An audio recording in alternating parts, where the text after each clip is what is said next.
श्री सद्गुरुदेव नमः। श्री रामचंद्राय नमः। श्री सद्गुरुदेव की सन्निधि में इस पुस्तक के दूसरे भाग से कुमुदिनीबेन पंजवाणी ने गुरुदेव के कहे हुए वचनों में, जिसके अंतर्गत अभी भारतीय संस्कृति और देश के प्रति निर्देश, इस प्रकरण के अंतर्गत एक और विषय लिया जा रहा है जो कि गुरुदेव ने देश के उत्थान के लिए कहा है। इनमें 3 मुख्य विषय है।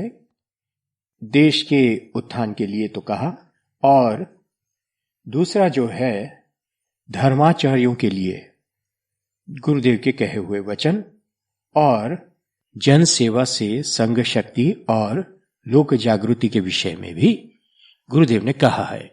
तो ये 3 विषय अब यहां पर बहुत ही महत्वपूर्ण कहे जा रहे हैं। बलवंत भाई ने पूछा, अब तो राजकीय गुलामी नहीं रही है, स्वाधीनता की प्राप्ति और अपने ही राजतंत्र से तो काफी उत्कर्ष व सुख संपत्ति बढ़ेगे ना? श्री गुरुदेव ने कहा, आगे का चित्र देखता हूं तब इतना ही कहता हूं कि हे राम, सबको सद्बुद्धि दो, भारत की रक्षा करो। कुछ क्षेत्रों में प्रशंसनीय उत्कर्ष तो जरूर होगा, परंतु अब राजकर्ता तथा राजकीय जनों के चित्त में स्वार्थ पूर्ति की लालसा विशेष होगी, सत्ता की खींचातानी होगी। येन केन प्रकार से भी सत्तारूढ़ बने रहेंगे और अपने स्वार्थ की पूर्ति करते रहेंगे। ध्यान में रखना, यह सब बातें 1950 के आसपास की है। जनसंपर्क लगभग छूट जाएगा। चुनाव के दिनों में तो जरूर देहात में घूमते आवेंगे। मैं मानता हूं कि जनसंपर्क बिना कांग्रेस का चलना साध्य नहीं, तो भी कष्ट साध्य तो अवश्य हो जाएगा। तब फिर जनसंपर्क की महत्ता मान्य करना पड़ेगा। देखो भाई, सब कुछ जनता की सेवा के नाम पर होगा, परंतु वास्तव में तो आम जनता की भारी दुर्दशा होगी। चुनाव के वचन, विश्वास व बातों को चुनाव के बाद कोई याद नहीं करेगा। लोगों को तो दोनों ओर से सहना पड़ेगा। कहा जाएगा कि तुम्हारा ही लोकतंत्र है, तुम्हारा ही चुना हुआ शासक वर्ग है, फिर शिकायत क्यों करते हो? और शिकायत सुनेगा भी कौन? लोगों में इतनी जागृति नहीं होने के कारण साधारण जनसमूह समझता भी नहीं है कि उनका अधिकार व सुख सुविधा का हिस्सा तकवादियों ने अपने हाथ कर लिया है। अभी तो यही दशा और बढ़ेगी। प्रजा दिन प्रतिदिन भूखी, नंगी, अनपढ़ व अभावग्रस्त होती जाएगी और नेता लोग जनसेवा के नारे लगाते रहेंगे। उनकी सुख सुविधा बढ़ जाएगी, जीवन स्तर बढ़ेगा और जनता उतनी ही अभावग्रस्त व पीड़ित होती जाएगी। तब कुछ करना पड़ेगा, यही मैं सोचता हूं। देखो, इसका परिणाम कुछ ही साल के बाद स्पष्ट दिखेगा। सभी ओर अभाव की हालत खड़ी हो जाएगी। जिस दशा को लेकर आजादी की लड़त चली और सत्ता प्राप्त की गई है, अब उससे भी बढ़कर गाढ़ी दुर्दशा हमारे ही लोग कर देंगे। यह निकट भविष्य में सब देखेंगे। नेता वर्ग भ्रष्टाचार करेंगे और उनके अधिकारी वर्ग उनसे भी ज्यादा भ्रष्टाचार करेंगे। तब फिर विप्लव जैसा संयोग उपस्थित होगा। विश्व में भी ऐसी स्वार्थ पूर्ति की दौड़ लगेगी। सोचो तो, अभावग्रस्त, पीड़ित व भूखा मनुष्य कौन सा पाप कर्म नहीं करता? देखो, यह ध्रुव है कि भूखा, पीड़ित व धनहीन मनुष्य की विचार बुद्धि भ्रष्ट हो जाती है, तब फिर वह पथ भ्रष्ट हो तो आश्चर्य ही क्या। एक बार पथ भ्रष्ट हो जाने पर नीचता व निर्लज्जता स्वभाव बन जाती है। समय ऐसा हो जाएगा कि एक मनुष्य दूसरे मनुष्य का कितना ही अहित कर डालेगा, अपने थोड़े से स्वाद की पूर्ति करने के लिए कुछ भी करेगा। मानवता, धर्म, नीति या सन्मार्ग की परवाह नहीं, केवल अपने स्वार्थ की परवाह। इसी तरह एक राष्ट्र दूसरे राष्ट्र को पायमाल बर्बाद कर देने में अपना उत्कर्ष देखेगा। देखो भाई, हम स्वतंत्रता प्राप्त करके देश का ऐसा उत्थान और उत्कर्ष करेंगे, देशवासियों की ऐसी सेवा करेंगे, ये सब बातें बीते हुए स्वप्न जैसी होती जा रही है। मुझे तो ऐसा ही लग रहा है। भावी का यह स्पष्ट इंगित है। 2-5 को छोड़कर शासक वर्ग अपने स्वार्थ तथा सुख सुविधा बटोरने में व्यस्त हो गए हैं। एक भाई ने पूछा, इसके सामने क्या उपाय करना चाहिए? श्री गुरुदेव बोले, हमारा तो सनातन सिद्धांत है और हमारे लिए वही आदेश है। सहनाववतु सहनौ भुनक्तु सह वीर्यम करवाव है तेजस्विनावधीतमस्तु मां विद्विषाव है। वह हम दोनों का रक्षण करे, हमको एक साथ उपभोग व आनंद दे, हम मिलकर पुरुषार्थ करें, हमारी बुद्धि तेजस्वी हो, हम परस्पर में द्वेष न करें, अर्थात हम नीति धर्म न भूले न छोड़े, हम एक दूसरे का द्वेष व अहित न करें, हमारी बुद्धि परमार्थ युक्त व तेजस्वी बनी रहे। बुद्धि की शुद्धि ही बुद्धि को तेजस्वी करती है। हम सब साथ मिलकर, साथ रहकर सबके कल्याण व सुख आनंद का पुरुषार्थ करें। शांति, सुख व निर्भयता तभी प्राप्त होते हैं जब हम परस्पर को शांति, सुख व निर्भयता देते हैं, तभी यथार्थ उत्कर्ष होता है। एक बात स्मरण में रखना बलवंत भाई, रात्रि का अंधेरा प्रारंभ हो गया है, रात्रि भी होगी, घनघोर अंधेरा जम जाएगा, सभी कुछ होगा, परंतु रात्रि को पूरी बिताने पर ही तो सूर्योदय होता है ना। सच बात तो यही है कि मनुष्य का समाज होता है और पशुओं का झुंड होता है। समाज क्या है? एक से ज्यादा मानवों का समूह, वह समाज। मानव जीवन वही है जिसके द्वारा मानवता को सम्यक प्रकार से साध्य करके दिव्यता की पात्रता प्राप्त हो जावे।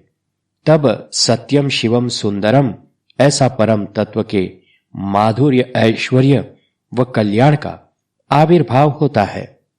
मनुष्य जीवन का अंतिम लक्ष्य यही है। जो बात व्यक्ति को लागू होती है, वही बात समाज को भी लागू होती है। समाज की उन्नति सेवाभावी व्यक्तियों के द्वारा ही होती है। जिन मनुष्यों के समूह को लेकर समाज होता है, उसी की जागृत जनशक्ति का छोटा अंश शासन तंत्र का रूप लेता है। इसलिए शासक वर्ग को निस्वार्थ रहना ही चाहिए। उसको चाहिए कि अपना या अपने साथी के स्वार्थ सुविधा न देखते हुए जनता के सुख व हित की भावना दृढ़ रखे। देखो, अहंकार, स्वार्थ तथा भय के कारण ही समाज में घर्षण व हिंसा आदि अस्तित्व में आते हैं। कलयुग काल कराल की वर्णी न जाए अनीति, वैर बढ़्यो चार्यो वरण आपस में भय भीति। चारों वर्ण के गुण, स्वभाव व कर्तव्य अलग है और उन्हीं को लेकर वर्णों की भिन्नता मानी है, परंतु जब स्वार्थ व लिप्सा की ही प्रबलता व अधिकता हो जाती है, तब यह भिन्नता जैसा कुछ रह नहीं जाता है और प्रायः सभी शूद्रत्व को धारण किए होते हैं। सर्ववर्णेषु ते शूद्रा येन भक्ता जनार्दने। जनता ही जनार्दन का प्रत्यक्ष स्वरूप है। जो सत्ता, धन, रूप, वैभव, ज्ञान, विज्ञान, धर्म, नीति या शिक्षा तथा इसको धारण करने वाली परहितकारी और जन कल्याणकारी नहीं हो, वह शूद्र है। जो सत्ता, धन, रूप, वैभव, ज्ञान, विज्ञान, धर्म, नीति या शिक्षा तथा इसको धारण करने वाला परहितकारी और जन कल्याणी नहीं हो, वह शूद्र है। विद्या विवादाय धनम मदाय शक्ति ही परेशाम परिपीडनाय खलस्य साधो विपरीतमेतत् ज्ञानाय दानाय च रक्षणाय। दुष्ट लोगों की विद्या विवाद के लिए, धन मद के लिए और शक्ति दूसरों को कष्ट पहुंचाने के लिए होते हैं, जबकि सज्जन लोग का इससे विपरीत होता है। उनकी विद्या ज्ञान वृद्धि के लिए, धन दान के लिए और शक्ति दूसरों की रक्षा के लिए होते हैं। चतुराई चूले पड़ो, धिक धिक बड़ो आचार, तुलसी भगवत भक्ति बिनु चारों वर्ण चमार। जब एक और अहम व स्वार्थ से प्रेरित परिग्रह, सत्ता, वैभव आदि बढ़ने लगते हैं, तब समाज में विषमता, विद्रोह, अनीति, चोरी, अशांति आदि पैदा हो जाती है। यदि ऐक्य भावना तथा आत्मवत सर्वभूतेषु की प्रेम भावना हमारे में विकसित हो जावे, तो हमारा एक ऐसा समूह तैयार हो जाएगा कि फिर हमें बाहर का और कोई बल या अवरोध छिन्न भिन्न करने में सर्वथा निष्फल बना रहेगा। संगठन एक परम शक्ति है। फिर लोकहित की शुभ भावना से प्रेरित तथा लोक जागृति की शुभ भावना से अनुप्राणित संगठन क्या नहीं कर सके। ऐसे संघ के द्वारा हम वास्तव में ईश्वर रूप समष्टि जगत की सच्ची सेवा करके धन्य होते हैं। हमारे तन मन धन तथा वचन के सामर्थ्य की सार्थकता तभी होती है। यह ध्रुव है। जे गरीब सो हित करे, धनी रहीम वे लोग, कहा सुदामा बापुरो कृष्ण मित्रता जोग। जन सेवा ही देश सेवा है। सेवा माने स्वार्थ त्याग, सुख सुविधा संपन्नता आदि में से हो सके इतना बड़ा हिस्सा जन समूह को बांटना, अर्थात जन समूह को सुख संपन्नता में सम्मिलित करना। यह है स्वार्थ त्याग का स्वरूप। जो अपने पास है उसमें औरों को भी शामिल करना है। इसलिए यह ध्रुव है कि देश हित बिना स्वार्थ त्याग के कदापि नहीं हो सकता। सदाचार व कर्तव्य निष्ठा का धर्माचरण स्वार्थ त्याग की भावना के लिए अनिवार्य है। धर्मते विरति, जहां धर्माचरण नहीं होता है वहां स्वार्थ, वासना व लोभ की प्रगाढ़ता बढ़ती है। तब सेवा कहां से व किस प्रकार से हो सकेगी? इसके ऊपर खूब सोचना, फिर निश्चय करके इस पर मर मिटना चाहिए, तो जीवन में संतोष व आह्लाद अवश्य प्राप्त रहेंगे। देखो, संतोष व आह्लाद ऐसे दुष्प्राप्य अनमोल तत्व है कि करोड़ों की संपत्ति लुटा देने पर भी सहज प्राप्त नहीं होते हैं। इनको प्राप्त करने का मार्ग यही है और दूसरा मार्ग नहीं होता है।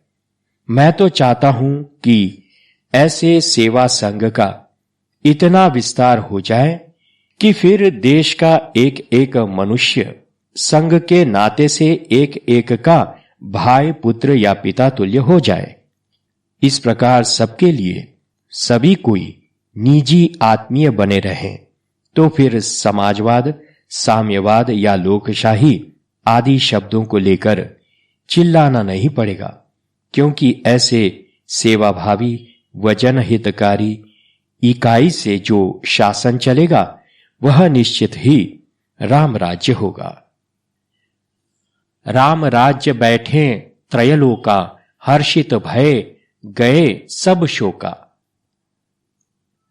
वैर विरोध, युद्ध विप्लव, राग द्वेष, स्वार्थ, भ्रष्टाचार आदि का अभाव होवे और पारस्परिक प्रेम भावना स्थिर होवे, तभी शोक संताप का सर्वथा अभाव होता है। सदाचार, प्रेम भाव व सहिष्णुता धर्माचरण से ही संभवित है। देखो, धर्म विहीन शिष्टाचार संभव है, परंतु सदाचार, सहिष्णुता व प्रेम भावना सर्वथा असंभव है। समता, समानता, समीपता अर्थात आत्मीयता, संगठन अर्थात संप व सद्भाव और अद्वैत अर्थात आत्मवत सर्वभूतेषु की ठोस भावना, इन पांच को मैं धर्माचार के मुख्य लक्षण मानता हूं। धर्म क्या है? उसका स्वरूप क्या है? मैं मानता हूं कि धर्म विश्वव्यापी है।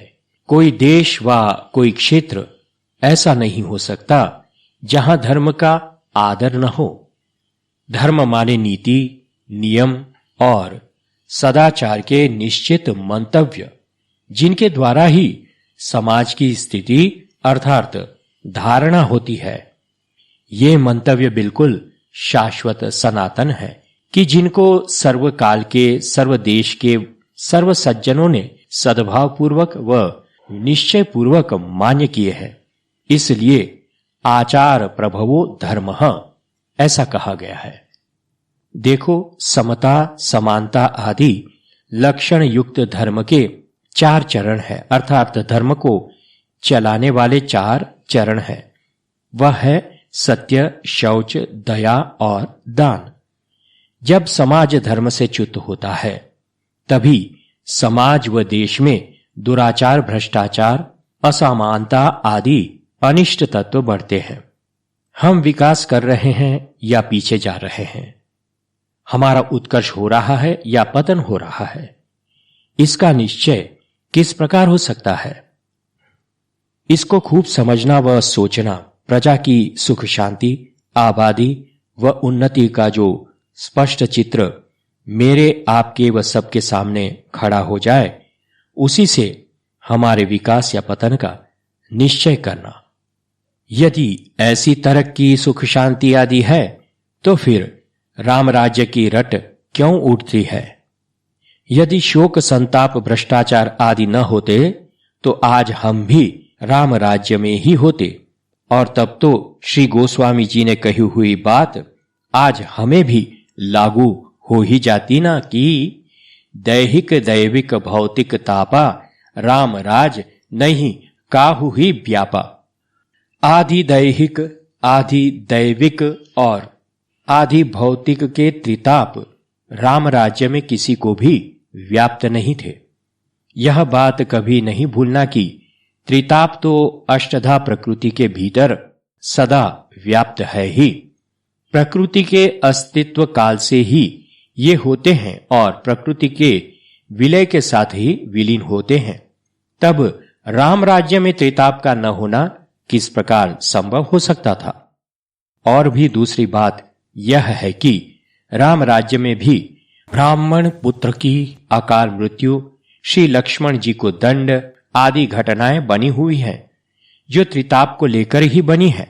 तात्पर्य कि त्रिताप और प्रकृति तो अभिन्न है, परंतु राम राज्य का असाधारण प्रभाव तो यही है कि त्रिताप किसी को भी धर्मपथ से विचलित नहीं कर पाया था।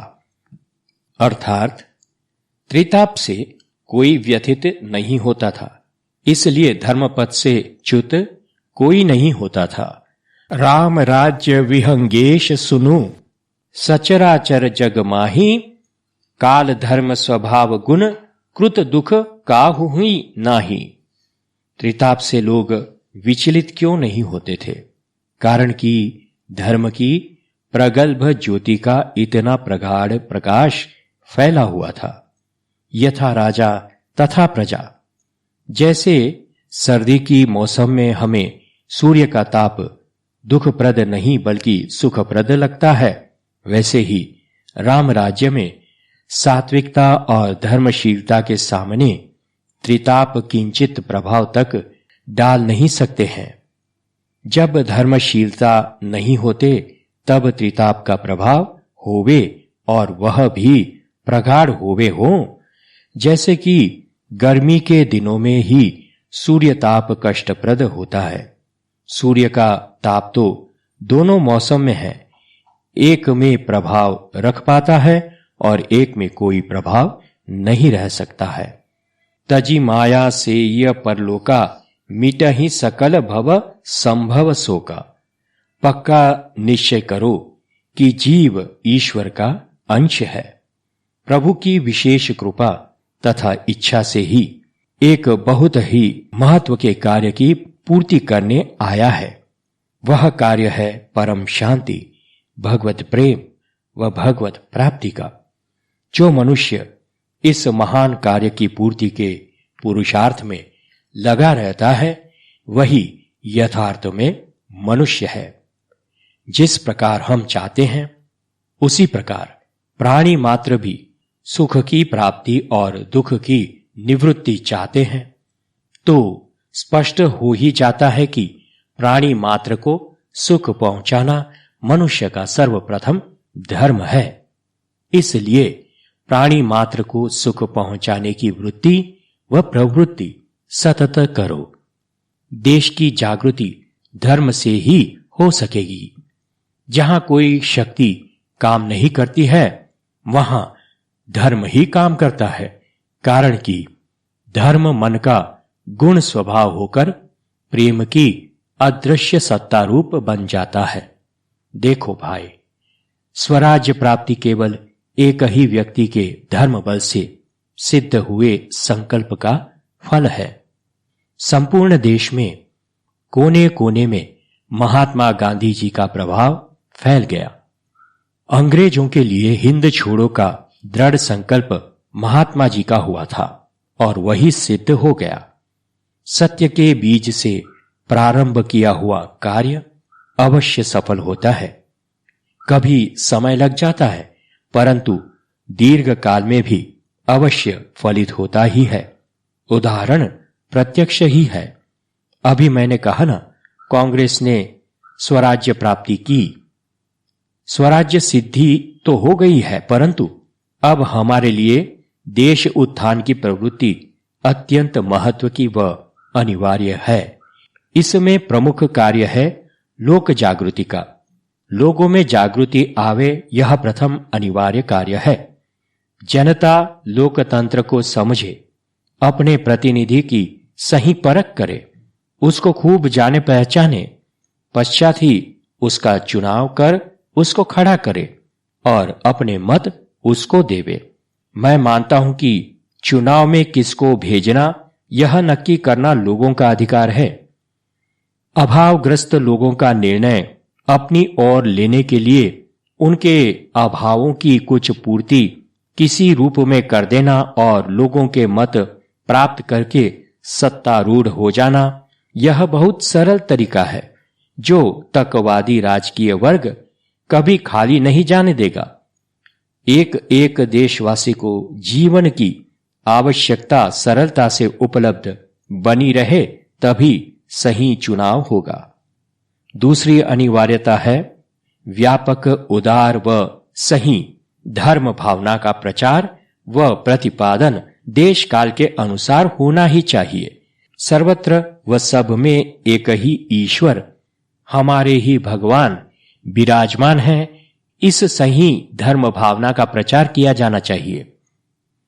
जिनमें देशहित, जनहित व व्यापक धर्म भावना नहीं हो वे भारतीय नहीं। इस सूत्र व भावना का खूब प्रचार किया जावे। देश अभिमान की जागृति ठोस प्रत्यक्ष होनी चाहिए। हम भारतीय हैं और भारत भूमि हमारी मातृभूमि है। इसी देश अभिमान को लेकर वे उसी से बल व प्रेरणा पाते हुए राष्ट्र के दोष निकालो। पहला दरिद्रता, दूसरा निरक्षरता, तीसरा बाह्य व आंतर शुचिता, चौथा जरूरी चीजों की सतत अभावग्रस्त स्थिति, पांचवा संग्रह, अनीति व मिलावट के द्वारा कमाने की वृत्ति, छठा विदेश व विदेशियों के प्रति मुग्ध भाव, अहोभाव, सातवां विदेशी चीजों के प्रति उत्कट लालसा, आठवां देशवासियों के प्रति अमानवीय उदासीनता, नौवां उचित प्रतिकार करने की मानसिक, शारीरिक तथा बौद्धिक अक्षमता आदि।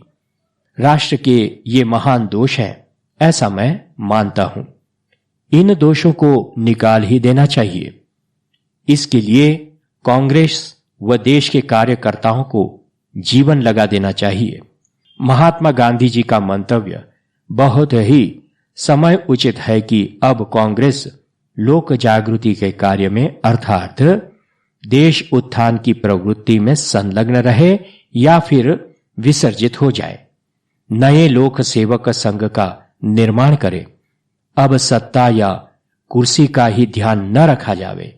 यदि सही देश सेवा करना चाहते हो तो मेरे मंतव्य तो ये ही है। हमारा वहीवट ऐसा होना चाहिए कि प्रत्येक देशवासी के लिए अक्षर ज्ञान, उच्च शिक्षा, पानी व दूध, अन्न वस्त्र, औषध, तबीबी चिकित्सा व इलाज, नौकरी धंधे सहजता से अत्यंत कम मूल्य पर उपलब्ध हो जाए। कर वेरा हल्का रखा जाए। उपार्जन की शक्ति व परिस्थिति को उत्साहित किया जाए। दान परमार्थ की प्रवृत्ति को संपूर्ण सानुकूल आधार दिया जाए। संगठन, भातृभावना व प्रेम भावना का उदय हो, ऐसे कार्यक्रम का प्रचार करे। राष्ट्रीय भावना का प्रचार करे तथा देश का द्रोह करने वाले का मानस परिवर्तन करे। ऐसा अर्थात राष्ट्रीय उत्थान के एकमात्र ध्येय के अनुरूप लोक जागृति व लोक सेवा करने वाला प्रखर दल तैयार किया जावे। देखो, सच्चे देश सेवकों का दल ही प्रखर दल होगा। बातुकी देश सेवा का कोई प्रभाव नहीं पड़ेगा और तब देश में कुछ वर्ष के पश्चात ही अनीति, भ्रष्टाचार व अंधेरता का साक्षात्कार सबको हो जाएगा। आगे श्री गुरुदेव कहते हैं, धर्माचार्यों के लिए। एक भाई ने पूछा, आज के धर्माचार्यों के लिए आपका क्या मार्गदर्शन है? श्री गुरुदेव ने कहा, देखो भाई, जिसके धर्माचार हो वही धर्माचार्य है। इस सूत्र का सांगोपांग प्रचार किया जाना चाहिए। लोगों को धर्म के लक्षण, स्वरूप आदि बराबर समझाया जाए। नाम मात्र के धर्माचार्यों के दंभ आचार को खुला करने का समय आ गया है। अंधेरे में कोई अधिक देर तक रह नहीं सकता। कभी न कभी आंख खुली ही जाती है, तब सत्य स्थिति व वस्तु का ख्याल आ ही जाता है। जन समूह की सत्यासत्य की निरीक्षक बुद्धि बहुत न्यून होती जाती है, कारण कि सच्ची धर्म भावना न्यून होती जाती है। लालची विषय वृत्ति व दांभिकता बढ़ती जाती है। धर्म व धर्मस्थान व्यक्तिगत सुख सुविधा व अर्थ संचय के लिए बनाए हैं, यह समझ ठीक नहीं है। धर्म स्थान का हेतु यही है कि उसके द्वारा जन कल्याण व जन जागृति के कार्य अविरत किए जाए। जन कल्याण करने वाली व्यक्तिगत संस्था सर्वथा उत्तम नहीं बन पावे, ऐसी संभावना अधिक है। इसलिए समाज का प्रत्येक सदस्य यथाशक्ति धर्म स्थान में, जैसे कि मंदिर या आश्रम हो, वहां दान दे। ऐसी प्रथा पूर्व काल से चली आई है। जो धर्मस्थान व धर्माचार्य केवल धन संचय करते हो, उनके विरोध के लिए दल तैयार करना ही चाहिए, जिससे कि वहां का संचित धन जन कल्याण के कार्यों में लगाया जावे। विश्वरूप भावना की सेवा का लाभ बराबर और बार बार लेना ही चाहिए। भगवान अव्यक्त होते हुए भी स्वरूप में प्रत्यक्ष व्यक्त है, यह नितांत ठोस सत्य है। धर्माचार्यों से साफ पूछा जाए कि भगवान को मानते हो ना, भगवान की सेवा करना चाहते हो ना, बताओ तो सही कि भगवान का प्रत्यक्ष रूप कहां है। सर्वव्यापक भगवान का प्रत्यक्ष रूप यह विश्व है। विश्व के साधन संपन्न मनुष्यों को तो सेवा व सहायता की अपेक्षा नहीं, परंतु जो सर्वथा अभावग्रस्त है, दीन, उपेक्षित तथा अनपढ़ व रूढ़िग्रस्त है, उन्हीं को सेवा की आवश्यकता है। इसलिए भगवान के प्रत्यक्ष रूप ये दरिद्र नारायण है। उनकी बराबर सेवा की जाएगी तभी देश की सूरत पलटेगी, तब तक नहीं। फिर आगे गुरुदेव जन सेवा से संघ शक्ति व लोक जागृति के बारे में कहते हैं। आगे सुनिए। मैं दावे के साथ कहता हूं कि स्वार्थ रहित शुभ कार्य का प्रचार होने से संगठन अवश्य अनायास हो जाएगा। पहले जन कल्याण के उत्कृष्ट कार्य करना चाहिए। संघ, संगठन या संस्था तो उसके परिणाम से अपने आप अनायास होकर ही रहते हैं। सेवा में सफलता निश्चित मिलती है, क्योंकि भगवान हमसे यही चाहते हैं।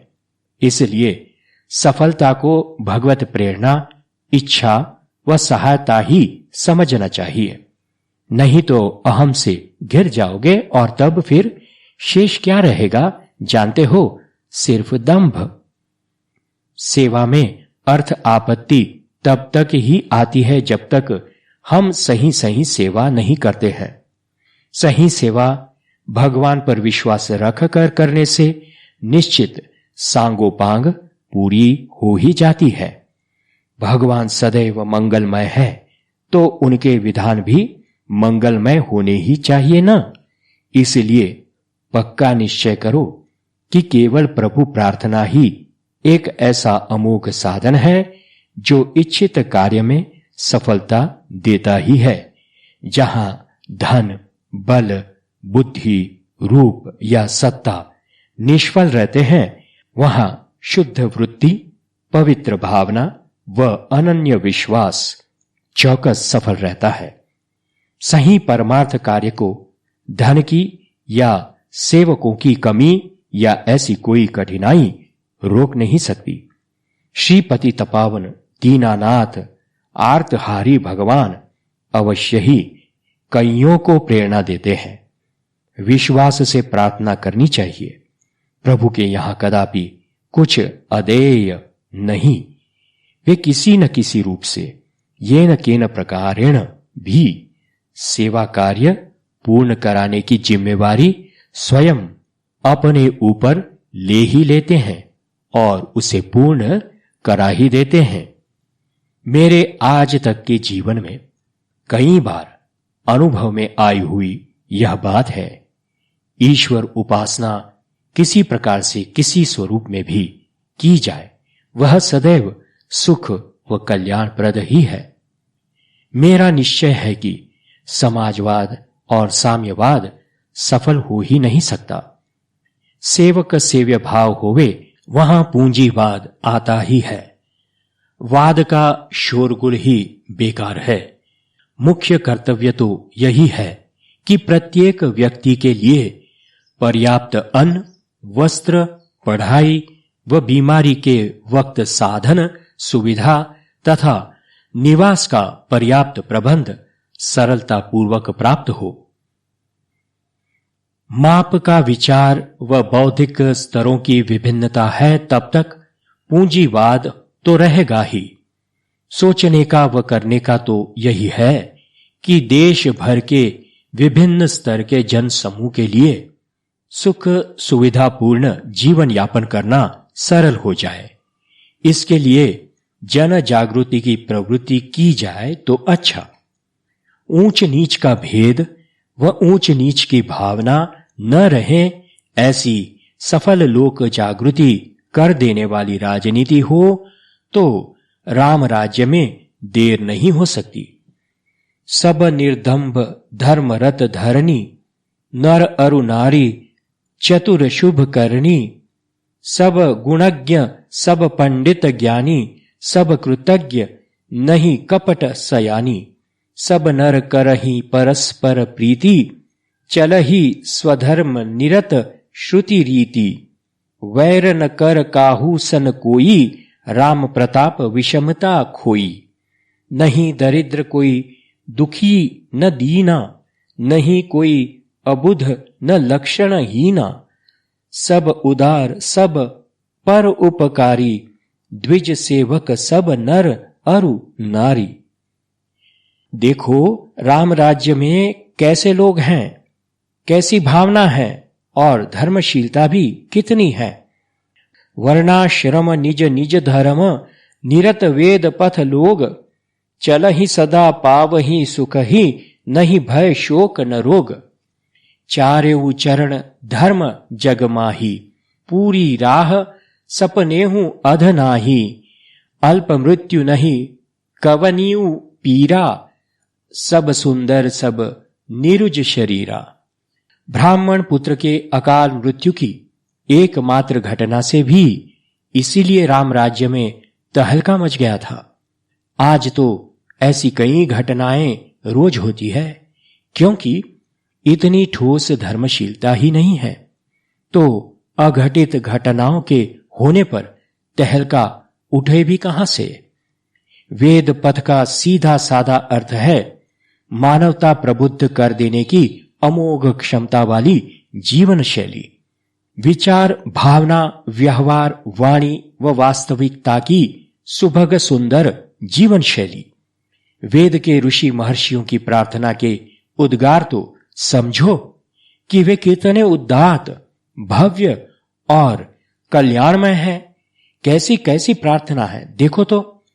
सर्वे भवन्तु सुखिनः, सर्वे सन्तु निरामयाः, सर्वे भद्राणि पश्यन्तु, मा कश्चिद् दुःखमाप्नुयात्, सर्वस्तुस्तु दुर्गाणि सर्वो भद्राणि पश्यतु, सर्वसद्बुद्धि माप्नोतु, सर्वं सर्वत्र नन्दतु। शिवमस्तु सर्वजगतां परहित निरता भवतु भूतगणाः, दोषाः प्रायन्तु शान्ति सर्वत्र सुखी भवतु लोकः। दुर्जनः सज्जनो भूयात्, सज्जनः शान्ति माप्नुयात्, शान्तो मुच्येत बन्धेभ्यो, मुक्तश्चान्यान् विमोचयेत्। काले वर्षतु पर्जन्यः, पृथ्वी शस्यशालिनी, देशो अयं क्षोभरहितो, ब्राह्मणाः सन्तु निर्भयाः। ये 5 श्लोक, ये वेद के श्लोक देखो कितने उदात्त है। सभी सुखी रहें, सभी निरोगी रहें, सभी कल्याण को प्राप्त करें, किसी को किसी भी प्रकार का दुख प्राप्त न हो। यह पहला श्लोक।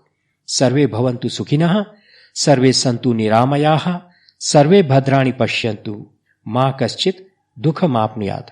दूसरा श्लोक। सभी के संकट दूर हो, सभी का कल्याण हो, सभी सद्बुद्धि को प्राप्त करें और सभी सर्वत्र आनंद पूर्वक रहे। पढ़ता हूं दूसरा श्लोक। सर्वसस्तु दुर्गाणि सर्वो भद्राणि पश्यतु, सर्व सद्बुद्धिमाप्नोतु, सर्वं सर्वत्र नंदतु।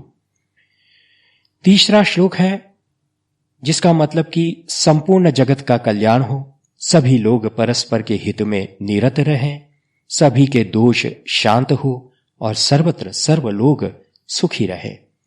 सर्व सद्बुद्धि माप्नोतु, सर्वं सर्वत्र नंदतु। शिवमस्तु सर्व जगतां परहित निरता भवतु भूतगणाः, दोषाः प्रायन्तु शांति सर्वत्र सुखी भवतु लोकः। चौथा श्लोक। दुर्जन लोग सज्जन बने, सज्जन शांति प्राप्त करे, शांत लोग बंधन में से मुक्त बने और मुक्त बने हुए अन्य को मुक्त करने का प्रयास करे। दुर्जनः सज्जनो भूयात्, सज्जनः शान्तिमाप्नुयात् शान्तो मुच्येत बन्धेभ्यो मुक्तश्चान्यान् विमोचयेत। 5वां श्लोक। समयानुकूल बरसात बरसे, पृथ्वी रसपूर्ण उपजाऊ बने, यह देश निर्भय व संपन्न बने और सर्व भूदेव निर्भय होवे। काले वर्षतु पर्जन्यः पृथ्वी शस्यशालिनी, देशो अयं क्षोभरहितो ब्राह्मणाः सन्तु निर्भयाः। इस प्रकार की उदात्त वेद की स्तुति जन कल्याण के हेतु जो कही गई थी उसका अर्थ भी समझाया। अब आप सुनिए। एक भाई ने पूछा, यही प्रार्थना मैं बहुत साल से नियम पूर्वक करता हूं, मुझे इससे बहुत प्रेरणा और मार्गदर्शन मिलते हैं और कई बार इससे मैं सावधान हो गया हूं। और भी 2 श्लोक मेरी प्रार्थना में हैं जो इस प्रकार है। स्वस्त्यस्तु विश्वस्य खलः प्रसीदतां ध्यानन्तु भूतानि शिवं मिथो धिया मनश्च भद्रं भजता ददोक्षजे अवेश्यतां नो मतिरैप्यहैतुकी स्वस्ति प्रजाभ्यः परिपालयन्तां न्यायेन मार्गेण महिषाः गोब्राह्मणेभ्यः शुभमस्तु नित्यं लोकाः समस्ताः सुखिनो भवन्तु। संपूर्ण विश्व का कल्याण हो, दुर्जन सज्जन बने, सर्व प्राणी श्रेष्ठ विचारों के द्वारा परस्पर के कल्याण की इच्छा करे, संस्कृत बने हुए मन ईश्वर का ध्यान धरे और हमारी निष्काम बुद्धि भी ईश्वर में प्रवेश करे। राजा न्याय और नीति के मार्ग से प्रजा का, पृथ्वी का पालन करे। नित्य गौ और ब्राह्मणों का कल्याण हो तथा समस्त लोग सुखी रहे। इस प्रकार का इसका अर्थ है। तो श्री गुरुदेव ने कहा, बहुत सुंदर प्रार्थना है, कल्याण की भावना से ठोस है, इसलिए जो कोई यह प्रार्थना करता है उसे अवश्य ही कल्याण भावना जागृत बनी रहती है। सर्व जन कल्याणी भावना से निस्पृहता, मुदिता, उदारता व पवित्रता की वृद्धि होती है। हमारा मन तो सतत यही चाहता है कि सर्व प्राणी मात्र प्रसन्न सुखी रहें, सर्व का कल्याण हो, सब सर्वथा निर्भय रहें, परस्पर सदैव मैत्री भाव व प्रेम भाव रहे और सब सबके आत्मीय हो रहें। जन कल्याण के अर्थ तन मन धन या वचन का सदव्यय करना यज्ञ है। स्वार्थ का त्याग कर यज्ञार्थ कर्म करना ही यथार्थ सेवा है। यज्ञार्थ कर्म से ज्यादा उपकार तो हम हमारे ही ऊपर करते हैं। इस बात को खूब समझना, उसी से हमारा परम हित साध्य हो जाता है।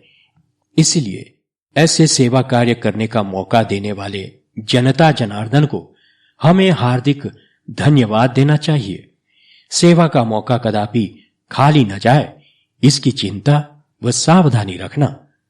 आसक्ति का ह्रास होवे तभी उदारता और सर्वोत्तम भाव का अलौकिक अनुभव होवे, तभी प्राणी पदार्थ की स्थूलता हमारी समझ में स्पष्ट आ जाएगी। पश्चात सुख शांति या आनंद स्थूल से सदा परे हैं, इसकी ठोस प्रतीति होगी। सकल काम वासना बिलानी, तुलसी यह शांति सही दानी।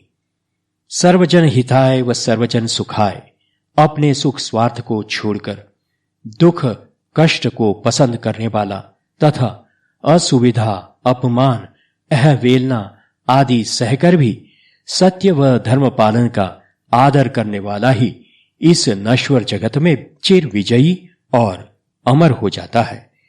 अगम अदाम शांति पद सारा, सकल क्लेश न करत प्रहारा। तुलसी उर धारे जो कोई, रहे आनंद सिंधु मह सोई। श्री रामचंद्राय नमः। सद्गुरुदेव की जय। हरि ओम तत्सत। हरि ओम तत्सत। हरि ओम तत्सत। ओम शांति शांति शांति।